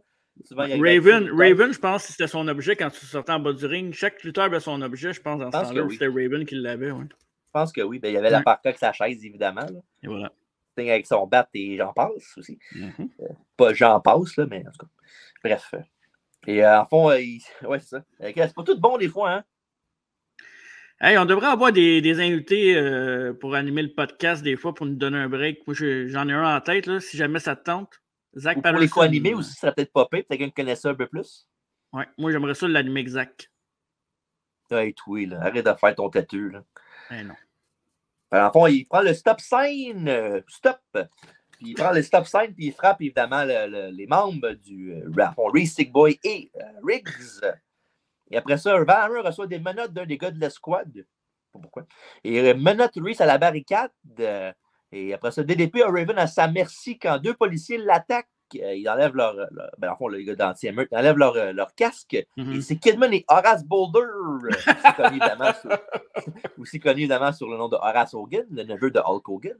Populaire au Japon. Oui, en effet, oui. Comme beaucoup de gens qui n'ont pas de talent. Oui, c'est ça. On ne les nommera pas. Ouais, des good brothers pour ne pas les nommer. Oh, c'est ça, exactement. Horace tient Page pour Kidman qui saute de la 2 avec le sting de stop. Mais c'est Horace qui le reçoit direct sur la tomate. Après ça, un Diamond Cutter sur Horace. Et après ça, Kidman s'allait sur les barreaux du haut de la cage. Mais DDP l'attrape en position de powerbomb. Tu vois, le powerbomb revient, mais il n'a pas cutter parce que c'est pas un babyface. DDP, il a juste pris, en position de powerbomb, il l'a juste poussé plus loin. sur le retour, le pognon à Diamond Cutter, un move de toute beauté. Oui. Vraiment, c'est vraiment excellent. Puis après ça, tout après ça, Raven l'attrape en parlant de DDP avec un DDT Even Flow. Fait que maintenant, il a sa merci lui aussi. Et après ça, un coup d'instincteur dans le ventre de Raven, suivi d'un DDT Even Flow encore une fois. DDP est au sol, il se relève à 9. Et après un coup en bas de la ceinture, Raven fait à DDP son propre finisher, Diamond Cutter. Fait que les deux gars, ils se connaissent très bien. Ouais, là, il use tous les trucs dans son sac pour pouvoir remporter le match, mon cher TJ. Oui, il a pesé sur AB, No Mercy, pour faire le finish de l'autre. Exactement. Et après ça... Référence numéro 3 jeu vidéo. Numéro 4 même, je dirais. On a fait le signe de stop aussi. C'est vrai. Ouais. Enfin, laisse faire Slumber, on va faire un review de No Mercy, de Revenge à la place. Parfait, ça. Ça pourrait être le fun aussi. Raven manque un coup de chaise. Il reçoit un Diamond Cutter en retour. Et les deux montrent signe de vie à 8, mais seulement DDP réussit à battre le décompte de 10. Et Page est victorieux. Ça prend juste un Diamond Cutter pour remporter un match. Oui. Et après la décision, un des policiers attache Riggs et Sick Boy à la cage avec des menottes. Et en fond... c'est qui le policier? On sait-tu? Ben, attends, ça arrive. OK. Puis en parlant de Sick Boy, un petit fun fact là, que je ne sais pas si tu connais. Mais savais-tu que Sick Boy était censé de faire des épisodes à WWE en 2002? Des épisodes? Il était censé être à WWE en 2002, au Raw. OK. Non, je ne savais pas. Parce que son vrai nom à lui, c'est Scott Vick. Ça ring-tu un bell quand je dis ça? Frère de Michael Vick? Non, mais la storyline dans l'époque avec Kelly Vick, l'affaire de Triple H. Oh my God! Pour vrai? Oui, il était censé l'arriver, puis le frère de Kelly Vick qui se revanche sur Kane. C'est bon, ça. Une chance, ils ont mis ça. Ouais, c'est ça. Ouais, donc, voilà un fun fact d'un moment qui n'était pas si fun que ça. D'accord? Non, en effet. Et le policier menotte aussi Horace et Kidman. Fait qu'il lance Raven dans la cage et le menotte aussi, lui, évidemment, à la cage, mais lui, c'est les deux bras. Dans le fond, il est comme crucifié, si on veut. Puis le policier enlève son casque et c'est Mortis. Oh, yes! Canyon? Oui, et comme vous le savez, évidemment, c'est Canyon. Ouais. Puis, en fond, Mortis avait essayé de joindre la floc, mais s'est fait rejeter par Raven qui a fait un DDT sur le floor qui l'avait blessé. Fait que c'est sa revanche. Puis évidemment, il enlève son masque, puis c'est Chris Canyon. Il a enlevé son casque, son masque. Puis là, on voit que c'est Chris Canyon. Puis il donne un méchant coup de chaise à Raven, non protégé, évidemment, parce qu'il est attaché avec les deux mains. Puis quelque chose qu'il a déjà fait à la ICW avec Tommy Dreamer, là, je me rappelle. Là. Raven, tu parles? Oui, il avait déjà attaché comme ça à la cage, puis il avait reçu un coup de chaise là, de Tommy Dreamer. Puis disons que le coup était très stiff de Canyon. Fait que voilà. Puis sinon, en temps pour le match, j'ai déjà vu mieux comme combat de cage. Mais tu sais, avec les weapons puis le compte de 10, ça rajoutait une couche de plus qu'on n'avait jamais vue. Mais dans l'ensemble, c'était quand même bien, il y avait beaucoup d'action. Fait que j'ai pas eu ça pantoute. Oui, il y avait tout le temps quelque chose qui se passait. C'était un peu trop long là, pour les fans de Stats, 14 minutes 37. Mais, mais pour Paul Hood qui écoute le podcast, on salue Paul. Mais non, c'est ça. Moins il y avait de l'action, puis c'était pas un 14 minutes ou un match que tu fais comme c'est long. Il y avait de l'action tout le temps, puis tu sais, c'est Raven puis DDP, c'est pas les deux gars les plus plates à regarder. Là. Évidemment, quand tu rentres Horace Hogan puis le reste, c'est discutable, là, mais non, très divertissant. Pas le meilleur match de la soirée, évidemment. Là. On n'aurait pas de punch tout de suite, mais c'était regardable. Oui. Et après ça, Canyon, il va feuder contre la floc jusqu'à temps qu'il joigne Raven après cette tournée contre quelqu'un que je vais nommer tantôt. Oh. Et après ça, lui, DDP va avoir un match important 2 mois plus tard à Bash at the Beach en faisant équipe avec Karl Malone pour affronter Hollywood Hogan et Dennis Rodman, dans les préférés du podcast pour certaines personnes. Oui, Dennis Rodman, écoute, j'ai rien à dire. Match que, évidemment, DDP va perdre. Oh. Surprenant, hein, quand même. Ben, c'est parce qu'il faut se mettre over, brother. Ouais, marche pas pour moi, brother. Fait qu'après d'autres footage de Trouvons Vince McMahon, il y a une courte entrevue de Lee Marshall avec Perry Saturn pour le site Internet. On est prêt pour le match numéro 6. Yes. Ultimo Dragon contre Eddie Guerrero, accompagné de Chavo Guerrero Jr. Et la carte du combat, c'est que si le Dragon gagne, Chavo sera libéré de Eddie. Je m'explique. Ouais. Depuis un petit moment, Eddie tourmente Chavo en faisant du chantage émotionnel familial. Essaie de faire que Chavo devienne un peu comme lui puis qu'il triche comme lui. Puis Dragon a de la sympathie pour lui et a accepté de comme stipulation pour Eddie Guerrero Jr. Puis à noter aussi que c'est à ce point-là que le fameux chandail Eddie Guerrero is my favorite wrestler, Cheat to Win en arrière était porté par Chavo. Puis c'est un chandail quand même iconique là, pour, qui passe sous le radar parce que c'est pas. Eddie Guerrero de WWE, c'était pas le gars le plus mis à l'avant, mettons. Là. Ouais. Que, non, mais c'est un chandail quand même cool là, pour vrai. Là. C'était le début de ça. Ce qui est drôle, c'est que Chavo ne voulait pas tricher, mais que 10 ans plus tard, ils font Los Guerreros, puis ils vont juste tricher pour les matchs. Mais... Je ne peux pas enlever le Guerrero du Guerrero. Guerrero. Mais c'est toujours touché de faire des affaires avec sa famille. Ça peut revirer mal. On sait, c'est ça. D'ailleurs, une autre petite parenthèse de lutte actuelle. Est-ce que Dominique Mysterio, c'est le nouveau Eddie Guerrero? Est-ce qu'il essaie d'être le nouveau Eddie sans le charisme? T'aimes-tu ça? J'aime ça. Ça fait différent. Ah oui, pourquoi pas? Anyways, il l'a dans le sang, c'est son oncle. Ou son père. Ou son père. Laissez le temps de développer. Il est jeune. Tout le monde capote qu'il n'est pas bon. Donnez-lui un peu de temps. Là. Je sais que dans la lutte, on veut tout avoir tout de suite à cette heure, mais maintenant, il ne faut pas virer fou non plus. Moi, dire comme que je dis pour les joueurs de hockey, c'est pas tous des Sidney Crosby. Hein? Pas tout le monde qui arrive à 18 ans qui compte 100 points. C'est ça. Exactement. Et début rythmé pour débuter. Eddie prend les devants après un drop kick. Ultimo revient avec la chandelle dans le coin qui est suivi d'un coup de pied de mule. Une série de coups de pied envoie Eddie à l'extérieur du ring. Et Guerrero terrasse Dragon avec une lariat et une souplex pour 2. Et en bas du ring, Eddie lance le dragon dans la barricade et l'étouffe avec un boyau de caméra. Et pas longtemps après ça, Ultimo va que d'un magnifique assailli moonsault sur Guerrero et un autre moonsault de la 3 pour un compte de 2. Et après ça, il y a Eddie qui nargue Chavo faisant son finish, un TDT tornade sur Ultimo Dragon. Et malheureusement pour Eddie, il manque le frog splash tout après. Et la magistrale Cradle donne 1 et 2. Et non, un kick-out de Eddie, qui n'a pas dit son dernier mot. Non. Guerrero se défait d'un Dragon Sleeper par la suite en prenant la corde pour flipper derrière Ultimo Dragon. Vraiment un bel escape de Eddie. Et il a fait le même sleeper, mais en mettant les pieds dans les câbles. Et quand il a vu ça, Chavo est venu pousser les pieds de Eddie puis faire non, on ne gagne pas de même, on gagne capable de gagner sans tricher. Et après ça, Eddie le slap, il lui pousse son visage. Quand Ultimo arrive avec un spinning heel kick vers Eddie, mais malheureusement, c'est Chavito qui le reçoit. Puis le spinning heel kick d'Ultimate Dragon, c'est tout un spinning heel kick. Là. Il était cœurant. Je pense que c'est un de ses plus beaux mots, à part peut-être son finish. Ouais, c'est ça. Mais mettons des moves les plus basiques, il rentre en maudit son spinning heel kick. Je tenais à le mentionner parce que c'était un beau. Ouais.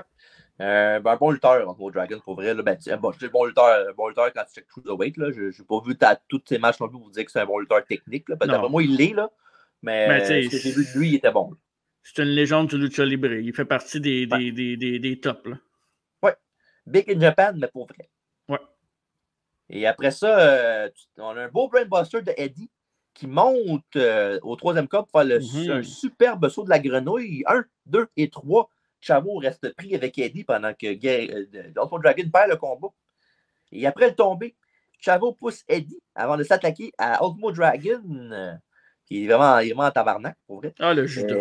Eddie finit par essayer d'arrêter son neveu en le poussant. Puis après ça, Eddie a giflé Chavo, puis Chavo était genre, il l'a confronté un peu. Puis Eddie s'est mis à genoux pour faire son fameux, genre, les mains derrière le dos. Pour je te donne un free shot, vas-y, frappe-moi. Puis évidemment, Chavo était conflicté à faire ça. Il a fini par embrasser Eddie sur la joue, au grand plaisir de ce dernier qui sourit à la caméra. Vraiment un sourire cheap d'Eddie qui sait qu'est-ce qu'il fait. Oh oui. Mais sinon, un bon match, mais j'ai déjà vu mieux entre ces deux-là, pour vrai. J'ai déjà vu des matchs avec eux autres qui étaient meilleurs que ça, mais quand même, comme je disais tantôt, ça me fait un peu penser au match de Cruiserweight avec Malenko et Jericho, qui a une bonne histoire entourant le match, qui fait que le match est bon, mais c'est pas ça vraiment que le monde retient de ça. Ouais, c'était pas leur classique match, mais des fois, un moins bon match de ces deux-là peut être le meilleur match d'un autre lutteur. Donc, c'est un peu ça. C'est qu'ils mettent tellement les expectations hautes que quand on n'a pas un 5-star match, ben on pense que c'est moins bon, mais quand on le réécoute, on fait comme, mais non, c'est excellent ce match-là. Ouais. Et dans les semaines qui vont suivre, Chavo va commencer à virer fou tranquillement, pas vite. Et bien sûr, on va voir les débuts de Pépé, le cheval de Chavo. C'est vrai. Au Great American Bash, Chavo va battre Eddie dans un match. Et le mois suivant, à Bash at the Beach, Chavo va perdre par exprès contre Eddie. Après qu'il a mis Eddie sur lui pour le tomber dans un match cheveux contre cheveux. Puis c'est Chavo lui-même qui s'est coupé les cheveux avec le clipper devant Eddie qui capotait. C'est pas fait ça au bic? Je sais pas. Mais ce que je me rappelle, je vais parler de ce match-là un peu, mais je me rappelle pas tant du match, mais avant ce match-là, il y avait un combat, c'était Chavo contre Stevie Ray. C'était un match, dans le fond, c'est Eddie qui a dit ça, ben, tu vas te battre contre moi avant, il faut faire un tune-up match contre Stevie Ray pour affaiblir Chavo pour Eddie. Puis ce match-là a duré genre 30 secondes. Parce qu'il est arrivé, c'est Chavo, il est un peu fou, mais il est pas fou complètement, il est smart quand même. Il arrive à Stevie Ray et il dit OK, ben, moi j'ai rien contre toi, c'est contre Eddie, on se serre la main, on fait un bon match loyal. Fait qu'il serre la main de Stevie Ray, sauf que Chavo tape out. Fait que l'arbitre dit il tape out, le match est fini. Fait que là, le match est contre Eddie, il embarque tout de suite. Fait que ça a comme scrappé les plans d'Eddie d'avoir un match contre un Chavo. Mais qu'est-ce que tu veux dire, il tape out? Je comprends pas comment. Il fait une poignée de main avec Stevie Ray. Ouais. Puis il tape en disant j'abandonne, comme si c'était une prise de soumission, genre. Okay. Comme ça, il se débarrasse de Stevie Ray tout de suite, puis il y a le match contre Eddie sans qu'il y ait un match contre Stevie Ray de 10 minutes avant, puis qu'il se fasse péter à la gueule. OK, mais même s'il perdait, il avait son match pareil contre. Oui, c'était pas un match, il fallait que tu te battes. C'est juste un match de plus pour qu'il soit plus fatigué, mettons. Ah, c'est smart. C'est bon, ça, comme. C'est vraiment bon pour vrai. Quand j'ai vu ça dans le temps, je me rappelle d'avoir vu ça quand j'étais plus jeune. Là. Bon, pas comment, je ne sais pas. Mais ce finish-là, je l'avais beaucoup aimé parce que c'est smart au bout. Là. Tu penses-tu que si quelqu'un ferait ça aujourd'hui, le monde chialerait en voulant dire que c'est cheap et que c'est storyline de merde ou non? Non, je pense pas. Si le match après il est bon avec les personnes qui sont en review ensemble. Je ne sais pas si t'arriverais à un Raw Random et tu ferais ça nowhere. Là. Ouais, je pense pas que tu peux faire ça avec un main eventer. Je pense que c'est plus quelque chose de bas de carte. Puis tu verrais pas un genre Rollins taper de même pour. Ça ferait pas de sens. Là. Ouais. Ce soit un personnage un peu moins haut sur le totem pole. Ouais, exact. Fait que voilà. Fait que, après ça, on est backstage où on voit le locker room privé de Vince McMahon avec sur la porte l'affiche marquée Vince, la raison pour les ratings McMahon. Alors, ça assume que la seule raison pourquoi la WBF est en compétition avec WWE en ce moment, c'est que c'est à cause de Vince. Ce qui est bien sûr un mensonge, parce qu'à l'époque, il y avait Austin, The Rock, la DX, il n'y avait pas juste Vince McMahon qui faisait des ratings dans cette fédération-là. Et tu vois que ça, c'est une erreur encore de la publicité gratuite pour la WWF à l'époque. Même chose qui se passe aujourd'hui, la AEW, la pub gratuite tout le temps. Arrêtez de parler de l'autre fédération, concentrez-vous sur votre produit. Ouais, mais MJF, ça fait du sens qu'il en parle. Là. Ouais, mais même. J'aime MJF. Je trouve ça overboard aussi, mais c'est le gars. Ouais, vas-y. Il faut que tu sois capable de faire des promos autres que de bâcher une fédération. Il faut que tu sois. Être charismatique, c'est bon, mais quand c'est juste des cheap lines tout le temps, maintenant, let's go.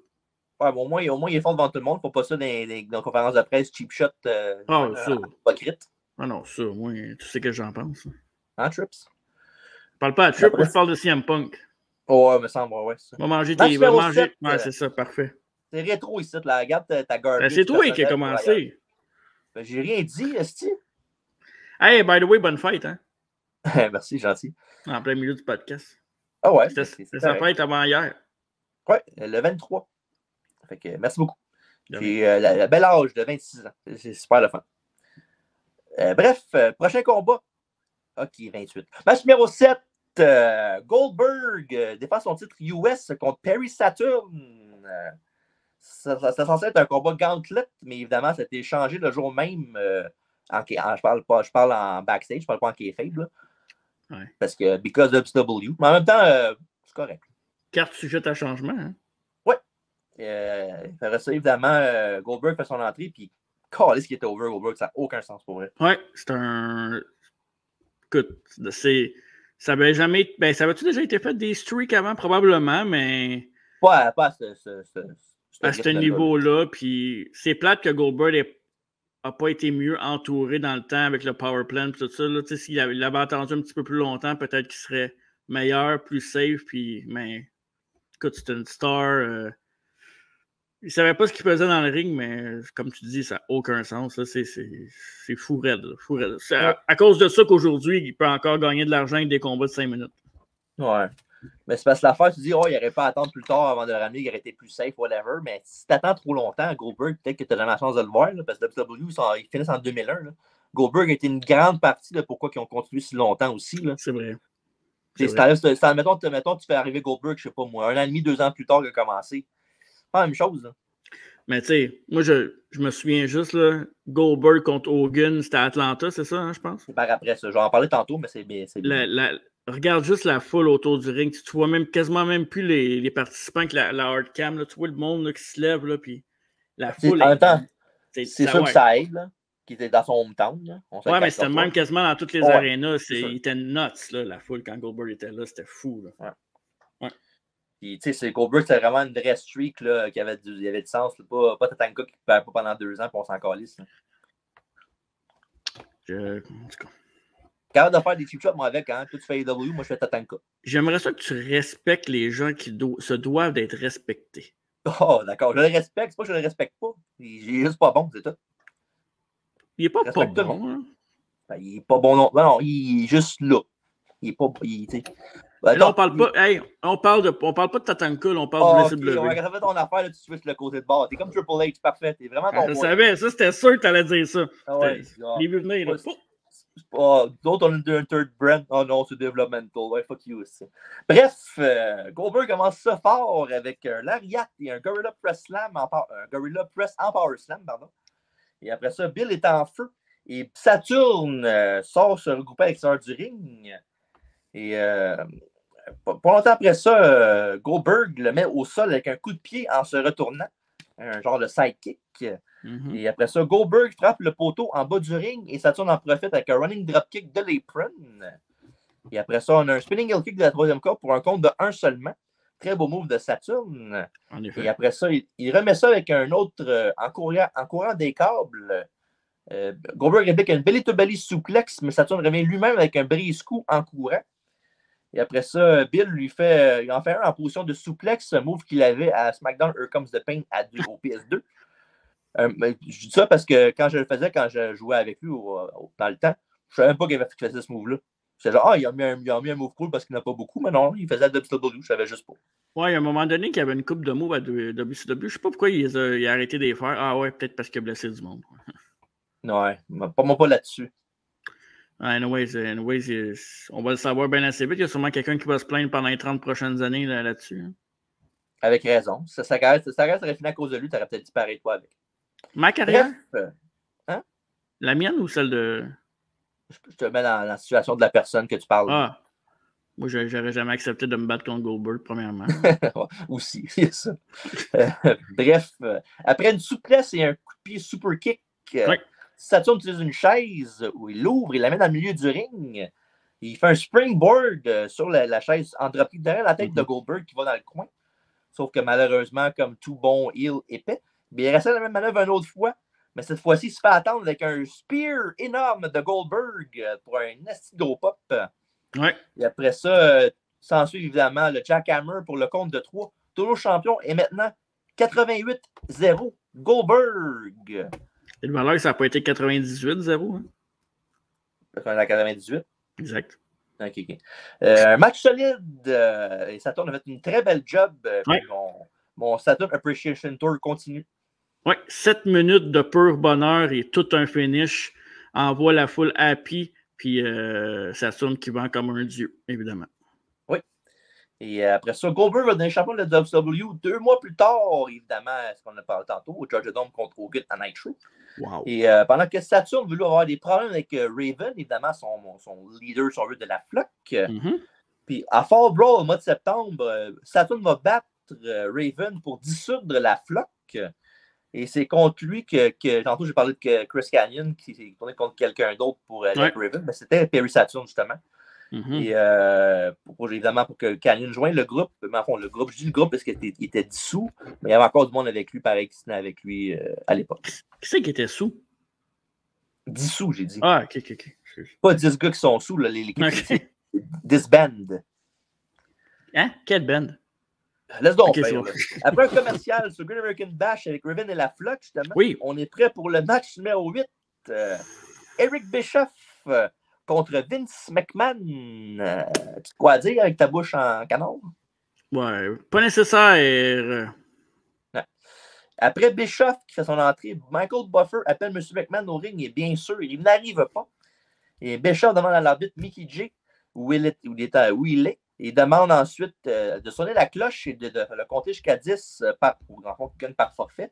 Et ce qui est arrivé, le gagnant part du combat, Eric Bischoff, dans une perte de temps totale, because WCW. Quoi à rajouter avant que je passe au prochain match ou non? Non, ça, on ne comptera pas ça dans nos matchs, nos best et nos worst, on s'entend. Hein? Quoi que c'est le même match que Luger contre Bryan Adams. Bon, c'est déjà c'est quel le worst. Mais non, écoute, c'est stupide. Là. Ben, en même temps, c'est ça, Bischoff, c'est ça un peu. Là, il essayait de créer un hype que c'était peut-être pas nécessaire parce que je pense que tranquillement, le hype de la NWO s'en allait. Là. À ce moment-là, je me trompe pas. Ouais. Ben oui, là, mais pas encore au total. Là, vraiment. Non. Encore, je te dirais que c'est plus 99 là, que ça commence à faire du nosedive. Ouais, c'est ça. Mais Slamboree, c'est au mois de mai, là, quand même. Là, fait que, on est à mi-année. Fait que, ouais.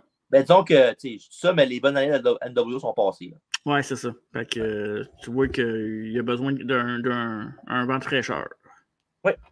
Et on va après ça au match numéro 9. Macho Man Randy Savage contre Bret le Hitman Hart avec comme invité spécial Roddy Piper.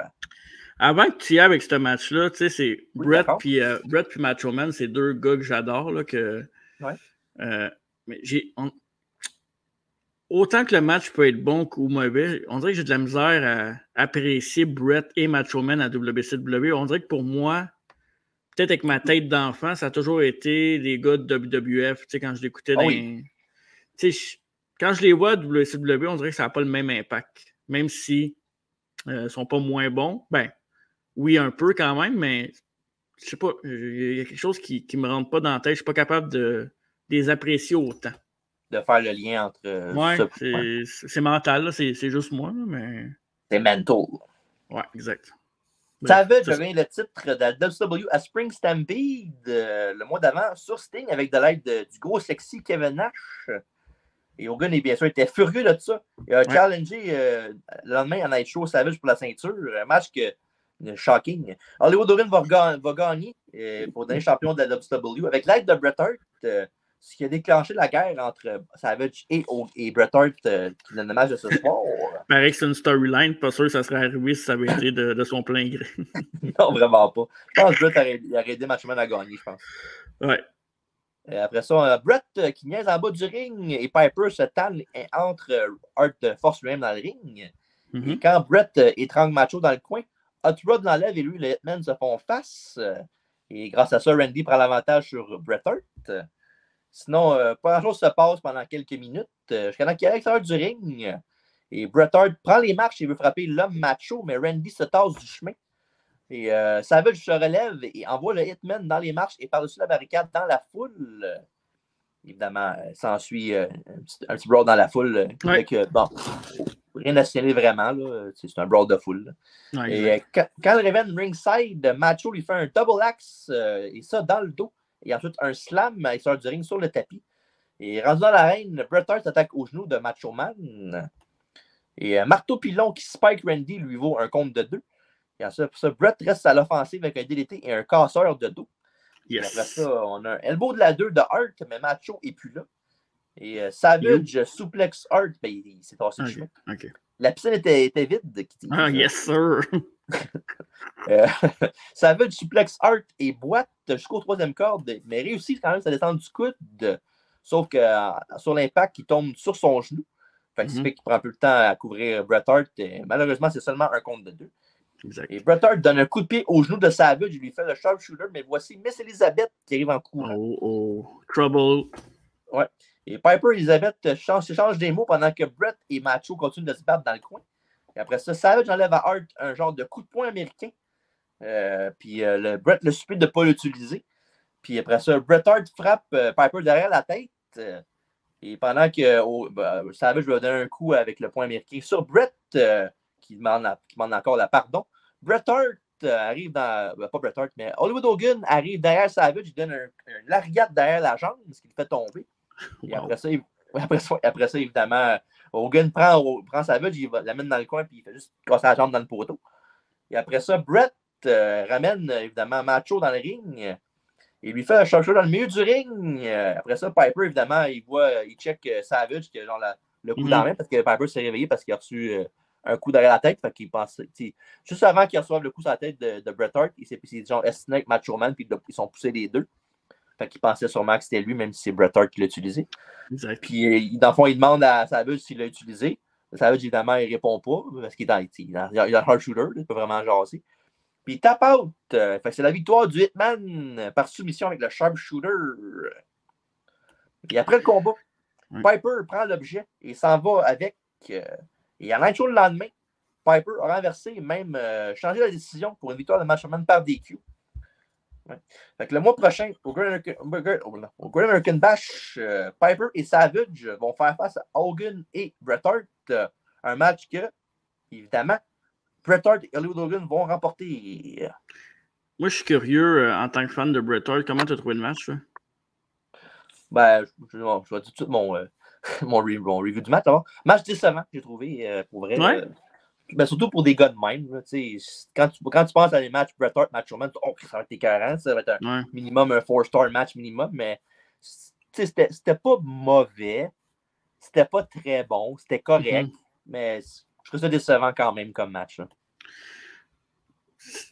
Tu penses-tu qu'il y a peut-être eu trop de personnes qui sont intervenues dans le match, trop de personnes qui y avait trop de. Ou c'est vraiment juste la chimie, l'exécution, peut-être? Je dirais que c'était borderline. Là. Disons que Hogan, Elisabeth, que tu fais bien qu'il y a une distraction pour Piper. Quoique. Ouais, parce que si c'était pas Elisabeth, par exemple, ne peut pas frapper Piper de dos avec le point américain qui s'en rend pas compte. C'est comme un peu nécessaire. Là. Mais non, je te dirais que c'est borderline. Là. Ça aurait été une personne de plus, là, je t'aurais dit vraiment que c'est un overboard. Mais Elisabeth puis Hogan, c'est correct. Tu sais, comme je t'ai dit au début, c'est que j'ai de la misère un peu à embarquer dans ces deux personnages-là ailleurs que WWF, mais j'ai trouvé ça un match un peu sloppy, mais un sloppy passable. Ouais.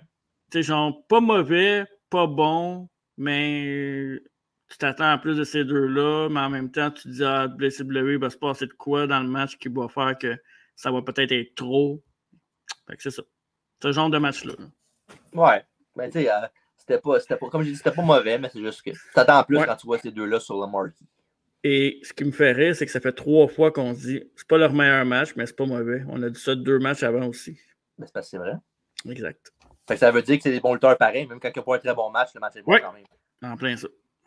Match numéro 10, Sting et le Giant contre les Outsiders avec Dusty Rhodes dans leur coin pour les championnats par équipe de la WWE, titre détenu par les Outsiders.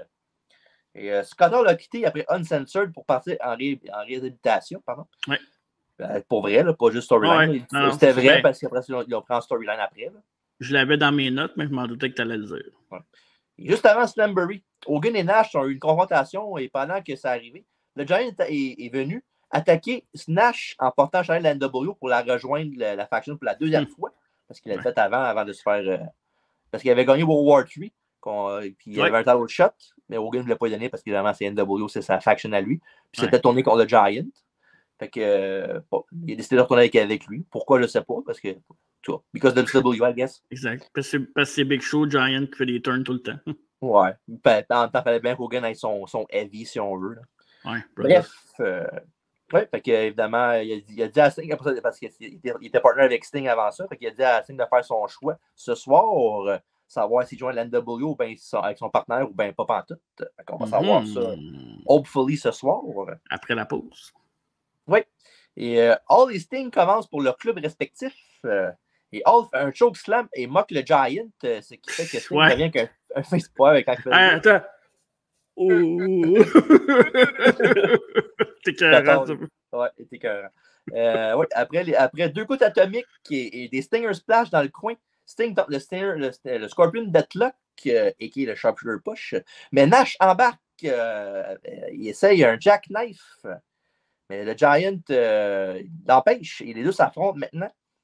Et le Giant tag Sting qui frappe Scott, qui est sur l'apron. Et quand Sting se retourne, il reçoit une grosse botte de Nash au visage. Oh yes. Et après ça, on a le Follow-away Slam fétiche de Scott Hall sur Sting. Et les Outsiders dominent le Stinger pendant plusieurs minutes. Sting se sort d'une prise de l'ours en mordant Nash au visage. Mordu pas beau.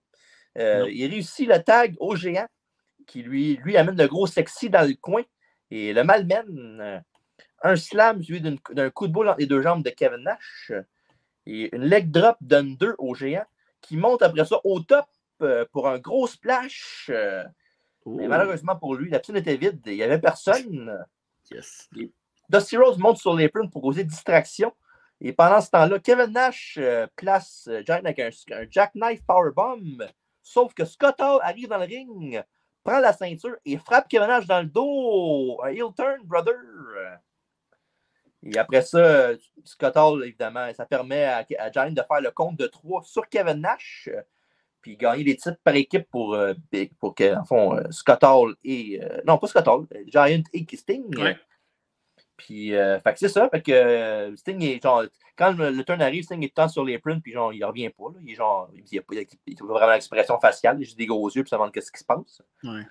Sinon, fait que c'est ça. Fait que après la décision, ben, Hall, le Giant et Rhodes se font l'accolade pendant que Sting était dans le coin sous le choc, comme je viens de dire, il n'y a pas longtemps. Fait que, après ça, Hall met un chandail de la Wolfpack sur Kevin Nash pendant que le Giant et Dusty Rhodes essaient de convaincre Sting de les joindre. Fait que sinon, main event correct, là, mais le turn était bon. Le turn était parfait. On ne s'attendait pas à ce que Hall tourne sur Nash parce que c'est des frères depuis le début. Puis, classique main event de WCW, il se passe tout le temps quelque chose à la fin. Puis, c'est ça. Puis, moi, il y a quelque chose sur Sting. Là. Sting, là, il a une méchante belle carrière. C'est un méchant bon lutteur. En effet, mais oui. God damn qu'il a été dans plein de storyline poche dans sa carrière avec TNA, avec AEW, c'est pas pire là, quand même, là, mais il me semble qu'il est allé dans plein d'affaires qui n'ont pas rapport. Là. Y a-tu un contrôle créatif à un moment donné? Je sais pas. Ben, en même temps aussi, il a quand même passé 12 ans de WCW, NWE. Là. Non, je sais, mais à un moment donné, il n'aurait pas pu dire hey, je suis Sting, puis non? À moins qu'il aime ça aussi. Hein. Ben, moi, je pense que Sting, c'était l'Ultimate Team Player. Là. Tu penses? Ouais, je pense pas que ce soit le genre. Ben, si, évidemment, il peut pas. Je suis sûr qu'il disait pas tout le temps oui avec un gros smile d'en face, pas de problème. Ça, ouais. Mais je pense pas que Sting était le genre à faire une tollée backstage là, pour quelque chose qu'il aimait pas. Là. Ben, c'est clair que non. Avec toutes les storylines que j'ai vu Sting dedans, que j'ai fait, voyons donc, ça n'a pas d'allure. Là. Non, c'est clair que non. Ouais. Okay. Fait que ça, comme je te dis, je pense que c'est le Ultimate Team Player, puis c'est pas un gars qui va chialer beaucoup. Là. Et parlant de Sting, il n'a pas été rejoint de son partenaire dans la NWO. Non. Et le mois suivant, au Great American Bash, Sting et le Géant se sont affrontés dans un combat pour savoir qui aurait le contrôle des titres par équipe. Match que Sting va gagner. Donc, voilà. Le contrôle des titres par équipe. Ben ouais, parce qu'il ne veut pas être partenaire avec. Je sais, mais tu sais. Regarde, c'est WCW, je ne cherche pas de midi à 14h pour ça. Là. Ben, il n'est pas 14h, puis il n'est pas midi. Ah ben oui, ouais, dans le fond, il est midi. Ouais. OK, c'est bon, t'as raison. Là, il y a à peu près midi et demi, il y a à peu près 1h30. Là. Ouais, exact. Bref, c'est conclu Slamboree 98. Écoute, comment décrire ce show-là? C'était pas mauvais. Cool. C'était pas mauvais, mais c'était pas great. C'était bon, mais on dirait que c'est bon, mais 3 petits points. OK. Divertissant, de bons matchs. Il n'y a pas tant d'affaires qui me dérangent dans le show. Mm-hmm. Ouais, je suis comme un peu in between dans ma note et dans mon raisonnement. Mais est-ce que je le regarderai une autre fois, mettons, avec quelqu'un qui veut regarder le show? Je pense que oui. Non? Pas moi. Pas moi. Ce serait pas un show que je regarderais par après là, si j'aurais pas à faire le podcast pour vrai. Là. J'aurais pas. Parce que je me c'est moi qui ai choisi ce pay-per-view-là parce que j'avais vu la carte. Je disais, c'est des bons matchs quand même. Ça d'écœurant. Puis, oui, c'est comme tu as dit, c'était pas mauvais, c'était pas bon, mais c'était pas mauvais non plus. Là. Mais non, quand j'ai vu la carte, ça m'a vraiment accroché. Là. Mais non, après l'avoir regardé, c'était juste accrocheur sur papier, je pense. OK. Mais bon, c'est ce qui arrive, hein. Mais regarde, Match of the Night, c'est quoi ton choix? Je pense que je vais y aller avec le premier match de la soirée. Finlay-Benoît. OK, parfait. Ouais. Ben, moi, j'ai comme pas le choix de les mettre ensemble, là, parce que c'est quand même un tout, là. Ben, j'ai mis en match of the night, moi, j'ai mis le Cruiser Battle Royale puis le match avec Malenko après. Là. Bon choix. Juste le turn juste le reveal de Malenko en partant, c'est déjà bon. Là, fait que, non, j'aurais pu mettre juste un des deux, là, genre juste le combat Jericho-Malenko, mais t'as pas le choix de faire ça en mettant l'autre match aussi. Fait que, pas un mauvais choix. Je trouve que ça a de l'allure. Sinon, comme tu as dit, le match de Finlay, Benoit était bon. J'ai bien aimé aussi Guerrero contre Ultimo Dragon. Le reste, c'était pas mal, c'était correct, mais sans plus. Saturn, t'as pas payé non plus. C'est ça, c'était pas des matchs of the night, mais c'était des matchs notables. Des matchs de New House, hein? À peu près, ouais. Ça dépend de quel. Il y a ça. Pas qu'on démêle, si tu fais de mal. Et pour le pire match de la soirée, ben, je pense que ça va être unanime les deux, je pense. Ben oui, un match de Lex Luger, c'est tout le temps le pire match de la soirée. Ben non, je m'allais dire Bischoff contre McMahon. Non. C'est Lex Luger et Bryan Adams. Et non pas le chanteur, mais le lutteur. Everything I do. Mais regarde, c'est à cause de Bryan Adams. Ouais. Bref, il reste juste la note maintenant à dire. Puis je vais commencer vu que. Vas-y. Je donne à Slamboree 98 la note, je trouve respectable, de 6,5 sur 10. Oh, OK. Ouais. T'as plus que moi, ça? Ouais, j'ai plus que toi. J'étais pas sûr, mais ma note va s'arrêter sur ça. Je donne la note de Slamboree 98 de 7 sur 10. Donc, on n'est pas si loin, mais j'ai été un petit peu plus généreux. Il y a peut-être des trucs que j'ai plus aimé que toi.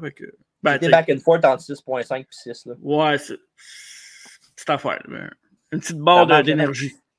Ouais, c'est ça. L'autre affaire de No Mercy. Fait que c'est ça. Fait que Slamboree 98, comme j'ai dit, moi je ne l'écouterai pas une deuxième fois, fait que je vous le suggère pas. Fait que, allez voir vraiment l'affaire de Cruiserweight avec Malenko et Jericho, puis le reste, oui, c'est bon, mais tout le temps qu'on a dit, on fait des meilleurs matchs un contre l'autre. Ça dépend votre niveau à quel niveau vous êtes un fan de lutte. Si vous aimez vraiment ça, vous êtes curieux puis vous aimez regarder des trucs, mettons que c'est pas dans les pires shows qu'on a écoutés. Fait que si vous êtes vraiment curieux puis vous mangez de la lutte, oui. Si vous êtes un fan de lutte qui recherche vraiment juste le potentiel, la bonne lutte, non. C'est ça. Allez voir Spring Saint-Pierre 94 à la place. Ouais.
pour le show, pour le mois de WCW. Qui est terminé. On a fini ça, comme je dis, avec brio. Puis, je parle pour moi, je prêche ma paroisse, là, mais je ne serais pas fâché si on ferait ça annuellement. Parfait. On va voir ça bientôt. On s'en parle. Et, mon cher TJ. Oui. Là, on rentre dans un mois que j'adore. Et je ne sais pas si c'est... Oui, comme les lumières. Oui. Et avec tout ce qui se passe dernièrement, le mois d'octobre arrive, le Spooky Season, le White Rabbit et tout le tralala qui arrive. Je pense que bientôt, il y en a quelques-uns qui vont être excités. Donc, moi, le premier. On ne sait pas ce qui va arriver à WWE, mais il y a quelque chose qui s'en vient, on le sent. Oh my God, ça va être malade. OK. Mais au mois d'octobre, on a d'autres rendez-vous à vous proposer. Mais on vous en nomme juste un pour le moment. Et ça va être une collaboration spéciale parce que je ne peux pas tout vous dire pour l'instant. Mais si vous êtes un fan d'horreur comme moi, vous allez capoter. Et vous les connaissez peut-être déjà parce que c'est quand même un bon podcast qui roule au Québec depuis quelques temps. Et ils sont aussi propriétaires, je devrais dire, d'un festival. Okay. J'ai nommé Sur la route de l'horreur, les gars de Sur la route de l'horreur, et je dis les gars, mais ça va être Steve Villeneuve de Sur la route de l'horreur qui va être présent au podcast la semaine prochaine. Évidemment, Steve est un très bon ami de notre collaborateur Alfredo et un gars que j'ai connu récemment, un chic type, vraiment il gagne à être connu, il est vraiment, vraiment sympathique, vraiment cool comme gars. Puis c'est un gars qui aime la vieille lutte. Donc, un rétro qui fit pas mal avec ce qu'on fait en général. Donc, il va venir sur le podcast, puis on va parler d'horreur. On va parler d'horreur, évidemment. On va parler de vieille lutte. On va parler de ce qu'on aime, ce qu'on n'aime pas. On va parler un peu de lutte récente. Là. On va accrocher le sujet parce que c'est toujours le fun de débattre avec quelqu'un de nouveau. Et je t'annonce exclusivement que TJ, il va t'affronter dans le quiz de la fin. Okay. Donc, je ne connais pas exactement les connaissances de Steve de manière générale. Je sais qu'il connaît bien la lutte, mais j'aime toujours ça quand on a un invité et qu'on a la chance d'avoir un peu plus de temps avec lui qui challenge pour le quiz. Ça fait longtemps qu'on n'a pas eu de quiz. Ça fait longtemps que tu n'as pas défendu ta ceinture contre quelqu'un aussi. On a un peu négligé le quiz depuis le début de l'année. Là. On s'excuse. Mais pas le début de l'année. Peut-être plus vers le début de l'année. Ouais, c'est ça. Mais le quiz... en tout cas, moi, je parle pour moi. Quand on a décidé de faire le podcast, moi, c'était le quiz. Je veux le mettre beaucoup de l'avant aussi pour l'année prochaine parce que TJ, on va se le dire, là, même si on est c'est pas vrai qu'on est quasiment jamais d'accord, là, mais on a nos différences d'opinion. C'est normal, mais je peux pas y enlever que connaissance de lutte, il est pas payé. Il est pas payé par tout. Même si je l'ai battu 3 fois, je tiens à le mentionner. J'ai raison, pourquoi non? Mais sinon, c'est ça. Steve va être là, donc il va t'affronter pour le quiz et on va jaser. Et après ça, on va vous annoncer nos prochains rendez-vous pour le mois d'octobre. On va vous annoncer quelque chose de spécial en collaboration avec Sur la route de l'horreur aussi qui s'en vient dans le prochain mois, donc vers la fin du mois d'octobre. Et évidemment, il va y avoir la lutte au Québec aussi qu'on va parler. On va, à travers la table, peut-être pas la semaine prochaine, mais dans 2 semaines, on va avoir un et une invitée. Je ne vous dis pas qui. Pour l'instant, il y a quelque chose qui s'en vient. Puis, il y a une autre affaire que j'ai hâte de vous parler que je ne peux pas vous parler tout de suite. On va vous le présenter en behind the scenes, photos et vidéos, mais... Pour ne pas le nommer. Pour ne pas le nommer. Une collaboration vidéo qui s'en vient pour moi et quelqu'un qui est présent sur la scène indépendante de lutte. J'ai vraiment hâte à cette affaire-là. Ça va être trippant. Puis, tu parlais du mois d'octobre. Là, je ne dirais pas les podcasts qu'on fait, je te donne des indices, OK? Vu que je suis gentil comme ça. On fait 2 autres retro-reviews au mois d'octobre. Ah ouais? Un In Your House puis un Halloween Havoc. C'est tout ce que je vais dire. Halloween Havoc au mois d'octobre. Pas c'est pas forcé bien. Hein? Ben, c'est parce que Halloween Havoc, c'est le mois d'octobre. C'est concept. Il va y avoir le vrai Halloween Havoc aussi avec le ladder match NXT. Hein? C'est vrai, le 5-way, je pense que c'est. C'était pas un 4-way? Je pense qu'il fallait au 5-way, il me semble qu'il avait dit. Bref. J'ai bien aimé la promo de Sean aussi quand il a enlevé la ceinture à Siko. I know, it sucks, But... Gagner die! Ouais, c'est ça. Fait que c'est ça. Ouais. Fait que on boucle la boucle avec dans disant sur les disponibles, Marco. Bon, disponible sur les réseaux sociaux, Facebook, Instagram, bientôt de retour sur Twitter, TikTok, où ce que je vais mettre du stock prochainement. Et pour écouter le podcast, évidemment, en audio, ben, c'est Spotify, Balado Québec et Apple Podcasts et YouTube en vidéo pour voir nos belles petites bêtes d'amour. Nos petites frimousses. Oui, puis il va y avoir plus de trucs en vidéo prochainement aussi, dans la prochaine année surtout. Là, on arrive vers la fin de l'année, mais on prépare des beaux petits trucs visuels pour vous. OK, cute. Ouais, parfait. Fait que thank you beaucoup. Oui, merci à toi. Yes, fait que évidemment, passez une bonne semaine tout le monde. Oui. Évidemment, comme d'habitude, allez, bah!